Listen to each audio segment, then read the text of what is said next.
ئەچینە لای تەوەری سێمی بەرنامەکە ئەمڕۆ لە خوێندنگەی شێجەباری نمونەی بە هاوکاری ڕێکخراوی منداڵپارێزی کوردستان سیمینارێک ڕێک دەخرێت سەبارەت بە ئەزموونی خوێندکارە سەرکەوتوەکانی دوانزەی ئامادەی بۆ خوێندنی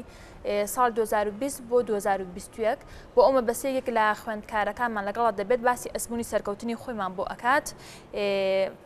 برەو بڕیار باڵێ بڕیار یەکێک لە خوێندکارەکان کە یەکێک لە یەکەمینەکان لەسەر ئاستێرەمی کوردستان برە و سڵاو لێ بێ سوپاس بۆ تۆ کە ئەم بەیانیە لەگەڵمانی لە پرۆگرامی بەیانی کورسات نیوز باسمان لە ئەزموونی خۆت بکە لە قۆناغی دوانزەی ئامادەیی و پلەی چەنەمت بەدەستهێناوە لەسەر ئاستی هەرێم. زۆر سپاس بۆ ئێوەش. من ناوم برە و بڕیارە لە دواناوەندی شێجەباری نمونەی توانیم پلەی یەکەم بەدەست بێنم لە بەشی زانستی لەسەر ئاستی هەرێم بە کۆنمرەی 700. ماشەڵڵا سەرکەوتوو برە و برە و باسمان بۆ بکە قۆناغەکانی پێشووتری خوێندنت چۆن بڕیوە کاتێک گەیشتی بە قۆناغی دوانزە چاوەڕێی ئەوەت ئەکرد کە ئەم ئەنجامە بەدەست بێنیت؟ بەڵێ خۆی کە تۆ ئەگەر بتەوێت سەرکەوتوبی بە تەنها لە پۆلی دوانزە ناتوانانی یەکسەر تۆ پێشتر قەت نەتخوێن بێ بە شێوەیەکی باش و ئێستا بتەوێت یەکسەر سەرکەوتوبی. من هەر ئەسڵەن لە هەر لە سەرەتاییەوە دائیمەن هەوڵم ماوە لە یەکەمەکان بم. دائیمەن هەموو توانایەکی خۆم خستۆتە گەڕ بۆ ئەوەی کە سەرکەوتوو بم. باشە ترێ بام یەک پرسیاری لێ بکەم. فەرموو. برە و کاکە برە و ئەتەوێت چی بە خوێندکارانی دوانزە بڵێ لەو سیمینارەی ئەمڕۆیە ئەتەوێت چی باس بکەی بۆیان ئەم ئەزمونەی خۆت چۆنە گوێستەوە بۆیان؟ بەڵێ ئەوەی کە من لە ئەزمموی خۆمەوە فێری بووم ئەمەوێ پێیان بڵێم کە ئێستا ئێمەش هەر ئەوەم ئەمانەوەی ئەویان فێرکین کە دائیمەن خۆیان پلانێک بۆ خۆیان دابنێن با کەس پلانیان بۆ دانێنێت چونکە هەچ کەسە و توانای لەوەی تر جیاوازە هەچ کەسە و بە جۆرێک فێر بووە. ئێمە پێیان ئەڵێن کە خۆتان پلانێک بۆ خۆتان دابنێن چونکە ئێوە خۆتان لە هەموو کەس باشتر خۆتان ئەناسن. خۆتان ئەتوان باشترین پلان بۆ خۆتان دابنن چکە خۆتان شارەزای شێوازی سعیکردن و ژیانی خۆتانن. باشە کاک برە و دیارەوەکو تۆ باست کردۆ لە قۆناغەکانی سەرەتاییەوە هەموو کات هەوڵی ئەو یاوە کە یەکەمبی بەو شێوەیە پاڵپشتی کراوی بەڵام ڕەنگە خوێندکارێک لە قۆناغەکانی سەرەتاوە هەتاوەکو قۆناغی دوانزەش بەو شێوەیە نەبوو بێت بەڵام هیوای ئەوەی هەیە ئامانجی ئەوەیە کە لە قۆناغی دوانزەم ئەنجامێکی باش بەدەست بێنێت پێشووتر ئەزمموی ئەوەی نەبوو بێت کە پلانێکی باش بۆ خۆی دابنێت گرنگە کێکێک هاوکاری بکات پلانی بۆ دابنیان خودوکو تۆ باسی ئەەکەی تەنها پشت بە خۆی ببەستێت. بەڵێ دائیمەن ئەوە ضرورە کە یارمەتی یعنی داوای یارمەتی لەوانەی دەوروبەری بکات کۆمەڵێک ئامۆژگاری وەربگرەوە ئەگەر لە ساڵەکانی تریش هە سەرکەوتن نەبوو بێ قەت هیچ شتە درەنگ نیە ئێستا ئەتوانێت هەوڵی خۆی باپەرە بە تواناکانی بە دائیمەن با یارمەتی لەوانەی چواردەوری وەربگرێ بەڵام لە کۆتاییە ئەکەوێتەوە سەر خۆی چونکە ئەو خۆی سعیەکە خۆی هەوڵ ئەیات. باشە کاک برە و بڕوا بەخۆبوون تا چەند کاریگەری هەیە لەسەر ئەوەی کە ئەو ئامانجی کە هاتە بەدەستی بێنی ئەزمموی ئەمە چۆن بوو لە لایتەوە؟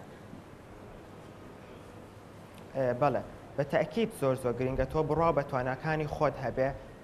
پشت بە خۆ ببەستی لەبەرەوەی ئەگەر تۆ توانایەکی باشی شت هەبێت کە بڕواو بە خۆت نەبوو ناتوانانی سەرکەوتوو بیت. بەڵێ کاکە برە و یەک بابەت هەیە زۆر گرنگە بەداخەوە سەرقاڵی هەر هەمومانە بە منداڵ بە گەنج و لاو بە تەمەن سۆشیال میدیا مۆبایل و ئامێرەکانی پەیوەندی زۆر سەرقاڵی کردوین. تۆ خۆت چۆن مامەڵی لەگەڵاکەی چۆن و کرد چۆن مامەڵی لەگەڵاکەی بۆ ئایندەشت تۆ ئینشاءڵڵا چتە کۆلێژی پزیشکی سەرقاڵترە بیت بە هۆی خوێندنەوە و چی ڕێنمایەک دێ بۆ هاوڕێ خوێندکارەکانت ئەمڕۆ چیان پێ ئەڵێی دوورکەونەوە یاخود ئەمە کۆنتترۆڵیان نەکات؟ بەڵێ بەڕاستی ئێستا لە دنیای ئێستا ناتوانانی بە تەواوەتی لی دوورکەویتەوە و ینی قەتعی هەموو شتێ بکەیت بەڵام من بە شێوەیەک بەکارم هێناوە کە سوودی هەبووە بۆ خوێندنەکەم لەگەڵ هاوڕێکانمە مەسەلەن پرسیارێکم هەبوو بێ لێم کردوون یا لەگەڵ مامۆستاکانمە پەیوەندیم هەبووە بە شێوەیەک بەکارم هێناوە کە پەرەی بە خوێندنەکەم یاوە. بەڵێ کاک برە و ناجێگیری خوێندن لە 2 ساڵی ڕابردووی پرۆسەی خوێندن و پەروەردە لە هەرێمی کوردستان لە هەموو جیهان بەهۆی ڤایرۆسی کۆرۆنا ئەمە پێت وایە تۆکو خوێندکارێک کاریگەری لەسەر ئاستی زانستی خوێندکار هەبوو بێت؟ بەڵێ خۆی بە تەئکید کاریگەری ئەبێت یعنی ناتوانانی بڵێ کاریگەری نابێت بەڵام لەو کاتانای خوێندکار ئەتوانێت سوودی لێ بینێ مەسە من لە ئەزمموی خۆمەوە بۆ ماوەی 2 مانگ بەهۆی کۆرۆناوە خوێندن وەستا من چیم کرد لەو 2 مانگەیە چوم ئەو وانانەی کە خۆم ئەمزانی ئەتوانم لە ماڵەوە بیکەم چوم سایم لەوانەیە کرد لە کاتی خوێندنا کاتی بۆ گێڕامەوە یعنی ئەمێ ئەو پەیامە بگێنم تووشی هەر حاڵەتێکیش ببن ئەتوانن بە جۆرە بیخۆزنەوە کە سوودی هەبێ بۆ خۆیان باشە کاک برە بۆمان باس کە ئەمڕۆ لەم سیمیناری کە بڕیارە بەڕێوە بچێ چەند خوێندکار ئامادە ئەبن ئامانجتان چێ لەم سیمینارە بەڵێ ئەم لەم سیمینارەکە هاوڕەکانیشم بۆ ئەو خوێندکارانی کە ئەم ساڵ ئەڕۆنە پۆلی 12 تەقدیمیەکان ئامانجمان ئەوەیە کە سوودێکیان پێ بگەێنین ئەو ئەکسپریەنسی کە ئێمە هەمان بووە لەم ساڵە کۆمەڵێک شتیان فێر بکەین